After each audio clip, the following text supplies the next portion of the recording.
जय Shri Krishna. Star plus की YouTube page पर आने के लिए आप सभी का बहुत बहुत बहुत धन्यवाद। अपने फेवरेट शो देखने के लिए स्टार प्लस की यूट्यूब पेज को सब्सक्राइब करें और वो बेल आइकन को हिट करना मत भूलिए। ध्यान रखिए।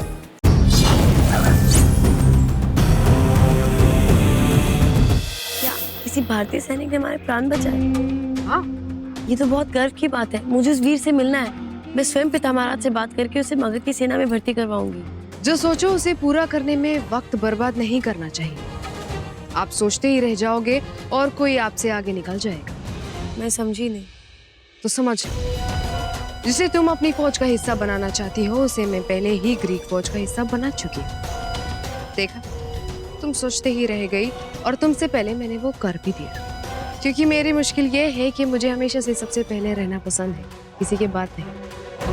मैं हमेशा से सबसे पहले रही हूँ और रहूंगी। और मेरी माँ कहती है कि आवश्यक नहीं कि हम सबसे पहले आए, महत्वपूर्ण ये है कि हमारे बाद कोई ना आए।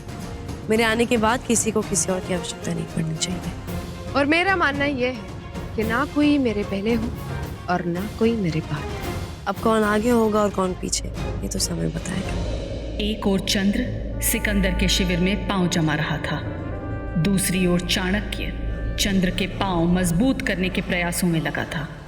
भावी युद्ध के लिए चंद्र की सेना इकट्ठी कर रहा था। विदेशी उन भारत माता को गुलाम बनाना चाहते हैं और मैं चाहता हूं कि उनकी सेना का सामना करने में आप चंद्र का साथ दें। चंद्र? कौन चंद्र? कौन से राज परिवार से? वो ना कोई राजा है और ना ही किसी राजा का पुत्र। मेरा एक शिष्य है, एक चरवाहे का पुत्र। तो अब हमें एक चरवाहे का साथ दें? हाँ? एक चरवाहा हाथ में लाठी लिए हुए अपनी भैंस पर बैठकर यमन सेना का सामना करेगा।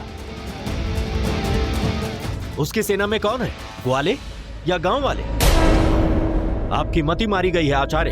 आप मेरे दृष्टिकोण को समझ नहीं रहे हैं महाराज। क्या है आपका दृष्टिकोण?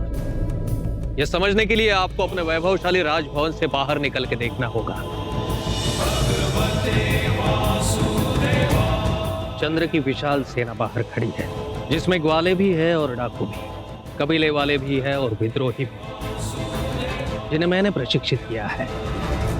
जब हमारे समक्ष 100 सैनिकों की शत्रु सेना खड़ी हो तो अकेले उनसे भिड़ने में कोई बुद्धिमानी नहीं।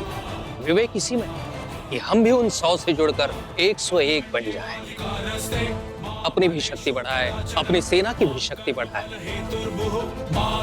मेरे एक संकेत पर यह सेना आपके राज्य को मिट्टी में मिला देगी, परंतु मैं ऐसा नहीं चाहता, क्योंकि मिट्टी कुम्हार के काम आती है, योद्धा के नहीं। अब आप बने कि आप मिट्टी बनकर चंद्र की सेना के पैरों तले कुछ ले जाना चाहेंगे या चंद्र की सेना के साथ जुड़ जाना।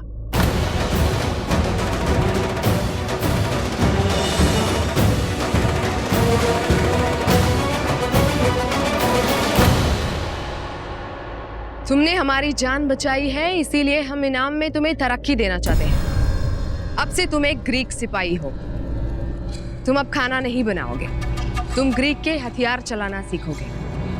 इसके अलावा अगर इनाम में तुम्हें कुछ और चाहिए तो बोलो। आपके इस बड़प्पन के लिए बहुत बहुत धन्यवाद, किंतु मुझे कुछ नहीं चाहिए, क्योंकि मुझे जो चाहिए था वो मुझे पहले ही दे चुकी। सच कहूं तो मैं हमेशा से आपकी सेना में भर्ती होना चाहता था। रात जब आप शिविर से बाहर निकली उस समय मैं वहीं था। मैंने स्वयं आपका अपहरण होते हुए देखा, किंतु मैंने सही समय की प्रतीक्षा की और सही मौका देखते मैंने उन डाकुओं से आपके प्राण बचाए, ताकि आप मुझे पुरस्कार दें और उस पुरस्कार में मैं आपकी सेना में भर्ती हो जाऊं, क्योंकि मैं जीवन भर रसोई में केवल बर्तन घिसते नहीं रहना चाहता।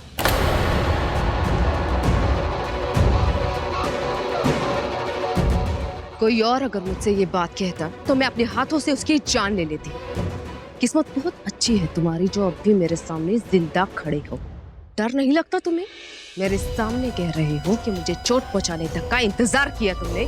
जी, जो सत्य है मैंने आपको वही बताया। बहादुर हो, मुंहफट हो, लेकिन ईमानदार भी। सच बोलना जानते हो, सच छिपाना भी।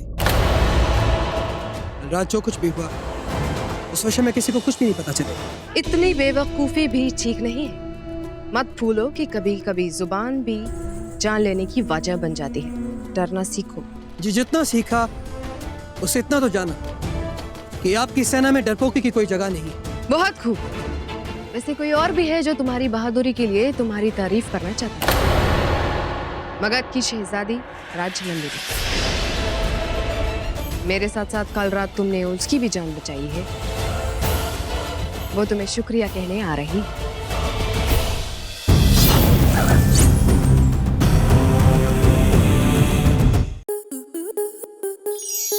स्टार प्लस के ऐसे ही और बेहतरीन लम्हे देखने के लिए सब्सक्राइब करें हमारे YouTube चैनल को।